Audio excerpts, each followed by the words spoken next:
ओम नमो भगवते वासुदेवाय नमः। तीसरा स्कंद 17वां अध्याय। हिरण्यक्ष का व हिरण्यकशिपु का दिति के गर्भ से जन्म लेना और हिरण्यक्ष का वरुण देवता के स्थान पर जाना। मैत्र ऋषिश्वर ने विदुर से कहा, सनकादिक के जाने के उपरांत द्वारपालक जय विजय इस इच्छा से बैकुंठनाथ के सामने खड़े रहे कि यदि नारायण जी आज्ञा कर देवे तो ऋषिश्वरों का शाप हमको भोगना न पड़े। त्रिलोकीनाथ अंतर्यामी उनकी मंशा जानकर बोले, हे जय विजय, मैंने अपनी इच्छा से तुम्हारा ज्ञान बदलकर यह श्राप ब्राह्मणी से दिलवाया है, नहीं तो सनत कुमार जी के स्वभाव में क्रोध नहीं था। होने वाली बात बिना हुए नहीं रहती। सनत कुमार ऋषिश्वर अपना क्रोध क्षमा करके तुम्हारे उद्धार का उपाय 3 जन्म तक बीते कह गए हैं। सो तुम्हें 3 बेर दैत्य योनि में जन्म लेकर भूलोक में अवश्य रहना होगा। उस तन में मेरा ध्यान शत्रु भाव से करना। मैं सगुण अवतार लेकर तुमको मारूंगा और 3 जन्म के उपरांत तुम्हें फिर वैकुंठ में बुला लूंगा। ऐसा कहकर जय विजय को वैकुंठ से गिरा दिया। ब्रह्मा जी ने इंद्र से कहा, हे इंद्र, उन्हीं दोनों भाइयों ने वैकुंठ से आकर दिति के गर्भ में वास किया है, सो तुम लोग चिंता मत करो। उनके उत्पन्न होने से थोड़े दिनों तक देवताओं को दुख पहुँचेगा, फिर नारायण जी अवतार लेकर उन्हें मार डालेंगे। तुम लोगों में ऐसी सामर्थ्य नहीं है कि उनको मार व जीत सको। ब्रह्मा जी से यह हाल सुनकर देवता अपने स्थान को चले गए।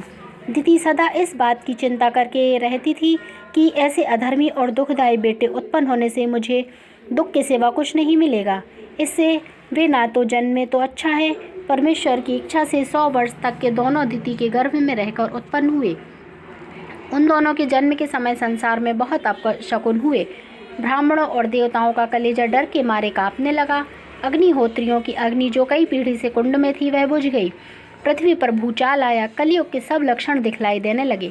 ब्रह्मा जी ने उन दोनों का नाम हिरण्याक्ष व हिरण्यकशिपु रखा। हिरण्याक्ष का शरीर बहुत लंबा चौड़ा और कई योजन का था। जब वे दोनों भाई सयाने हुए तब ब्रह्मा जी ने उनसे कहा कि तुम लोग अपनी माता की इच्छा से जाकर राज्य करो। यह वचन सुनते ही हिरण्याक्ष अपने बल के घमंड से उन्मत्त होकर हाथ में गदा लिए हुए अकेला घर से निकला। वह अपने पुरुषार्थ के सामने किसी को कुछ नहीं समझता था, इसलिए कुछ सेना लेकर पहले वरुण लोक को गया। वरुण देवता के द्वार पर जो समुद्र और इंद्रियों के मालिक हैं खड़ा हुआ और समुद्र का पानी अपनी गदा से पीटने लगा। अपने वरुण देवता के द्वार पालकों से कहा कि तुम लोग जाकर वरुण देवता से कहो कि यदि वह पुरुषार्थ रखता हो तो आकर हमारे साथ युद्ध करे। हिरण्याक्ष का यह संदेशा सुनते ही पहले वरुण देवता को क्रोध हुआ। फिर ब्रह्मा जी के वचन का स्मरण करके हिरण्याक्ष को यह कहला भेजा कि हमने बहुत से दैत्यों को लड़ाई में मारा व जीता था। अब हम बूढ़े हुए हैं, इसलिए तुम तरुण दैत्यों से नहीं लड़ सकते। तुम्हारे साथ युद्ध करने वाला नारायण जी के सिवा दूसरा कोई नहीं है। थोड़े दिनों में तुम अधर्मी व पापी को मारने के लिए बैकुंठनाथ अवतार लेकर तुझे मारेंगे। अब हिरण्याक्ष ने सुना कि मुझे लड़ने के लिए परमेश्वर का अवतार होगा, तब वह बहुत प्रसन्न हुआ और वरुण को कहला भेजा कि जब तुमने हमसे हार माना तो कुछ उत्तम मणि व तुम्हारे यहाँ जो हो सो भेज दो। वरुण ने हार मानकर बहुत से रत्न व मणि हिरण्याक्ष को भेज दिए और उससे कहा, यह स्थान तुम्हारा है, तुम रहो या किसी को दे दो, तुम्हें जहाँ आज्ञा हो वहाँ जाकर रहूँ। जब हिरण्याक्ष ने वरुण को अपने अधीन देखा तब भेंट लेने के उपरांत उनको वहाँ अपनी ओर से बसाकर कुबेर देवता के स्थान को गया। कुबेर देवता ने भी अपने दिन बुरे देखकर बहुत उत्तम रत्न मणि उसको भेंट देकर कहा, जो कुछ द्रव्य मेरे पास है उसको अपना जानकर मेरी आज्ञा मुझे दो, वैसा करूं। हिरण्याक्ष ने उनको भी अपने बस जानकर यमपुरी में पहुंचा। यमपुरी के स्वामी धर्मराज ने भी ब्रह्मा जी की बात याद करके उसकी विनती की और बहुत सी भेंट देकर उसके हाथ से अपने प्राण बचाए।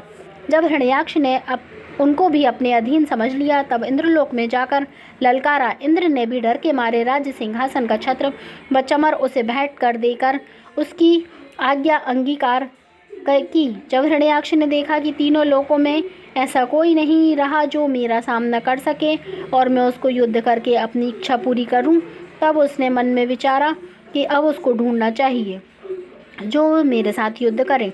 हिरण्याक्ष यह विचार कर लड़ने वाले को ढूंढता हुआ आनंद से चला जाता था। राह में उसने अचानक नारद जी को देखा और दंडवत करके हंसकर उनसे पूछा, कहो मुनिनाथ, तुम तीनों लोकों में घूमते फिरते हो, कोई शूरवीर हमारे साथ युद्ध करने को हो तो बतलाओ, नहीं तो तुम्हें मार डालेंगे। यह बात सुनकर नारद जी बोले, हे कश्यप नंदन, हम संसार में किसी को ऐसा नहीं देखते जो तुम्हारे साथ लड़ सके, पर नारायण जी तुम्हारे साथ लड़ सकते हैं।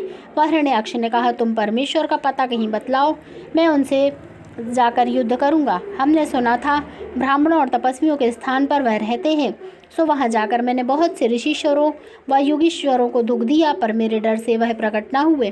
तब नारद मुनि बोले, हिरण्याक्ष, इस समय नारायण जी बराह रूप धरकर पृथ्वी लाने के लिए पाताल गए हैं। तुम्हें लड़ना हो तो वहां जाओ, वह तुम्हारे साथ लड़ेंगे। यह बात करके कहकर नारद जी चले गए। इति श्री तीसरा स्कंद 17वां अध्याय समाप्त।